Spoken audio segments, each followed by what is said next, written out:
I'm standing in a test that we've just started in the Jamestown Memorial Church, looking at some of the previous churches that were here on the site from the 1640s and before that 1617, and then any previous occupation before the churches were constructed here, because now we know that James Fort also expanded out to the east and encompassed where the churches are now.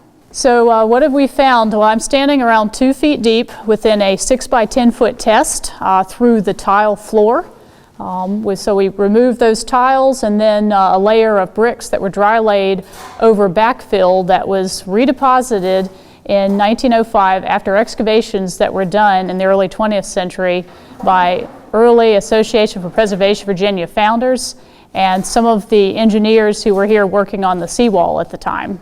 So the mix that we've gone through, about 2 feet deep so far, is a mix of brown loam with some bits and pieces of clay, all kind of mixed together. And we've got everything from concrete, from reconstructing and building this memorial church in 1906, mixed in with pieces of armor from the early fort period.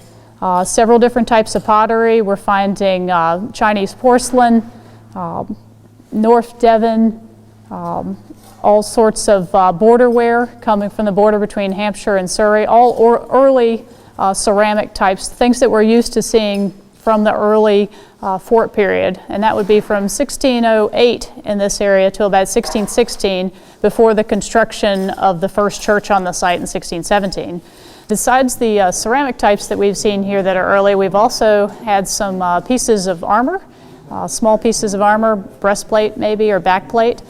We had one part of a sword hanger hook that would have been part of an apparatus that would have held your sword back during that early period.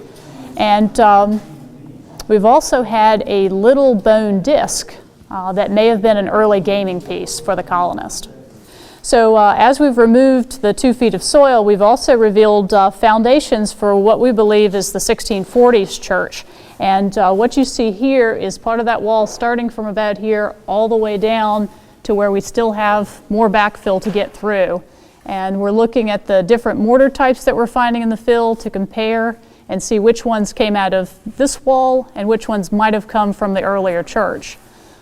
This right here is called the offset, and it's mentioned by the excavators back in the early 20th century. So that's what they were seeing in the ground, and they've left this in place. And there's even spots along just above the offset that have some of the plaster from the walls, the very bottom of the walls that were here back in the 1640s potentially.